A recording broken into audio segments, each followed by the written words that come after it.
You know, as a young professional that had just recently graduated from college, the Edge District really appealed to me for a handful of reasons.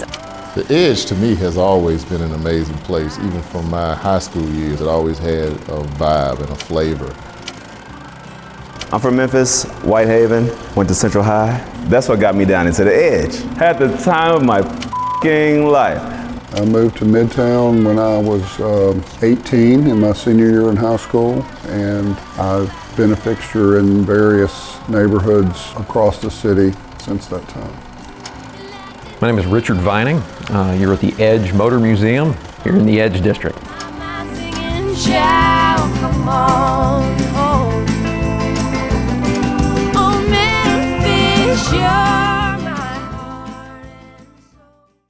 So one of the unique parts about the Edge neighborhood is its location, given that it is right on the edge of downtown and so close to a lot of our medical district institutions. Growing up in Memphis, you've driven through the Edge District a million times. Whether you know it or not, everyone's cut through Marshall to get from Union to Madison. When you go into the Edge District, it's geographically placed in between downtown and the medical district, so you have major institutions on both sides. You're seeing investment from longtime developers in our community who see the opportunity there. I'm Henry Turley, and we have a real estate development company. We call what we do community development because we're more interested in developing areas of the city that we think don't have sufficient or proper development. And that means we need to take the time to invest in developers who can see vision in communities where they grew up. I'm Mike Todd, and I'm born and raised in Memphis, Tennessee. I originally identified the Edge because it was very well geographically located between the medical center and downtown. In terms of my story, I'm born and raised from Memphis, love the city, have been working in urban planning and community development for the last 20 years, and I think we've been largely revitalized by Memphians. A lot of the major projects that you see take place, many of the structures that are in the Edge District, they've been revitalized by individuals that love Memphis. Premier Contractors, which is my principal company, that we have been instrumental as an employer in the community, just as a presence in the community, especially early on, because most of that area was literally a ghost town at 5 p.m. Well, it was built on an old rail line. It's a motor district. It has tons of history. I felt like there was a lot of potential for mixed use and multiple tenants in single buildings, and really good, solid building stock, although a lot of it had been neglected for a long period of time. When this idea for an auto museum first came up, this was not the immediate neighborhood we thought of, but the more homework and research we did about auto museums across, they need a connection to the community. They need a connection to the history and culture of the area. I think putting it next to Sun and then having restaurants and other attractions here in town, whether it's Craft Acts or Edge Alley or any number of other areas here, that this can now be a destination when you work with everyone together.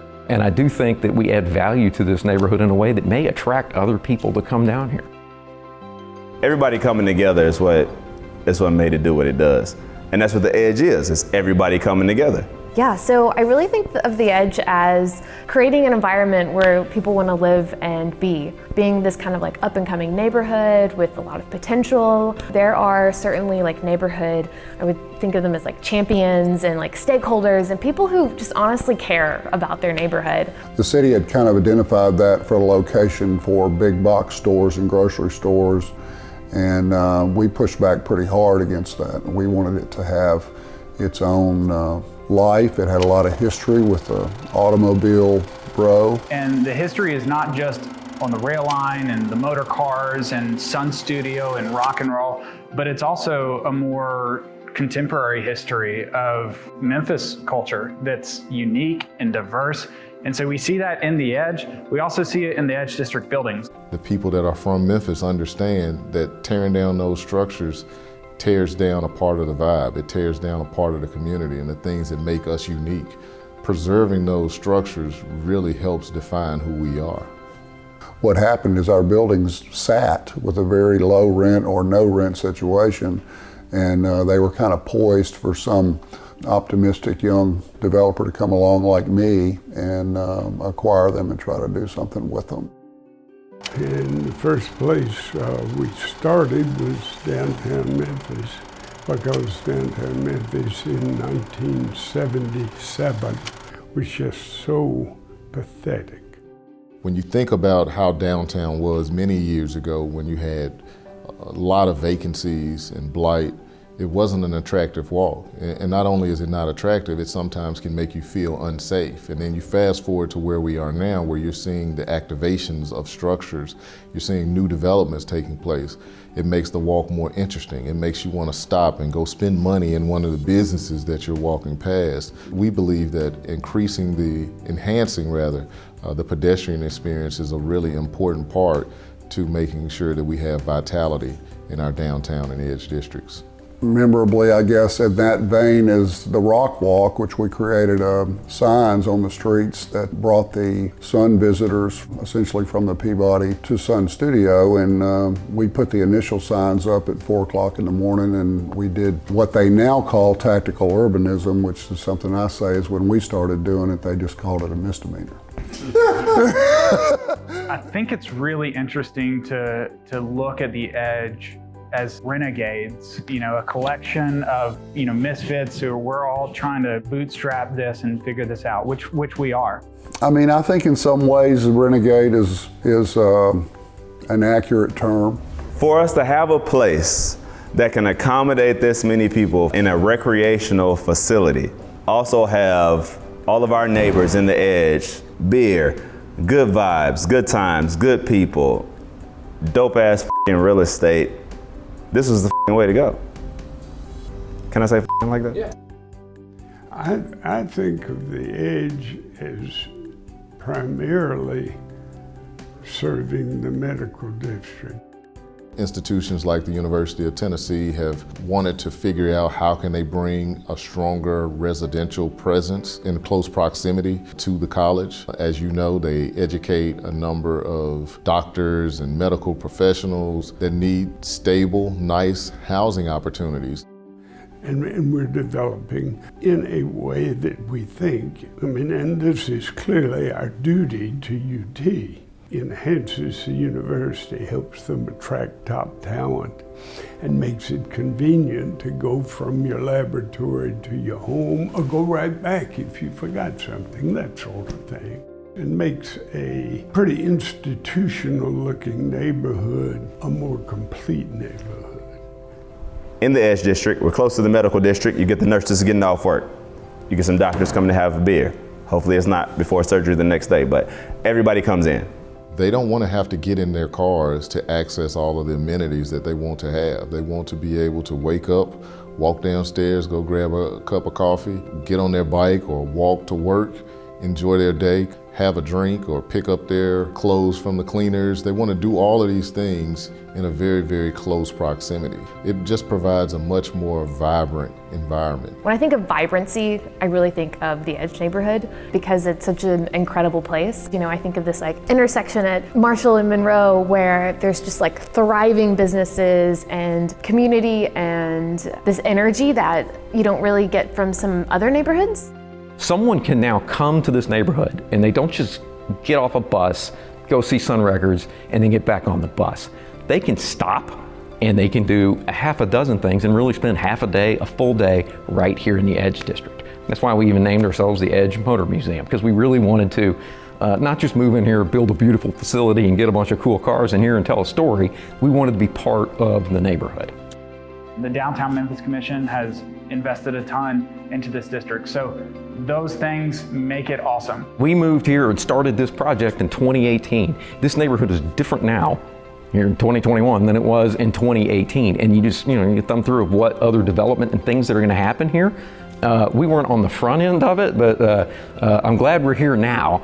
Big money, frankly, has identified us, and what I'm trying to do, and my point in the Edge now, is to marshal those resources but still maintain our authenticity.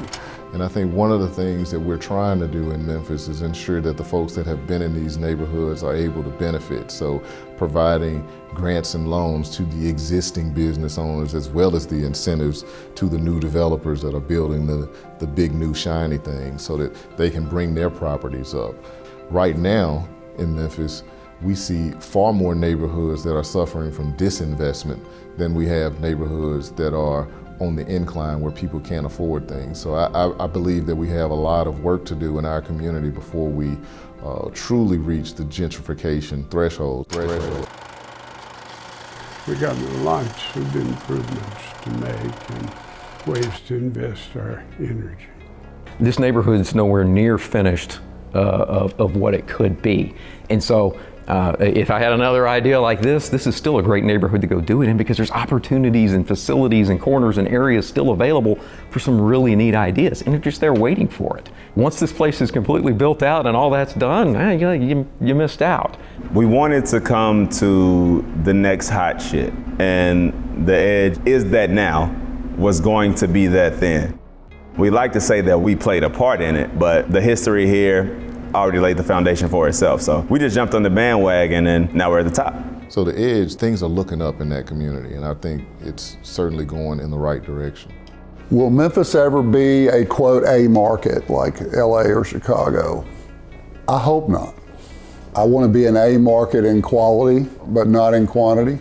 And I think that we have the ability and the unique down-home Delta authenticity that comes from our music and our people that we can be one of the great cities in the world. It's bold, but it's doable right now. We gon' shine, put Memphis on my life. Amen. Built to ride, put Memphis on my life. That cash inside, put Memphis on my life. Amen. I'm grit and grind, and Memphis is my life. Yeah. To tell the truth, I probably should've died.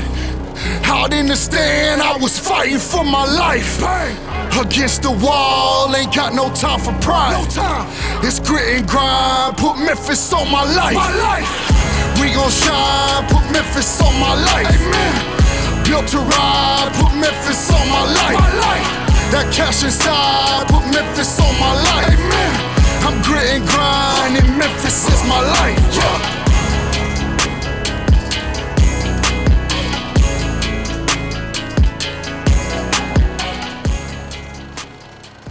Calvin, can we watch it?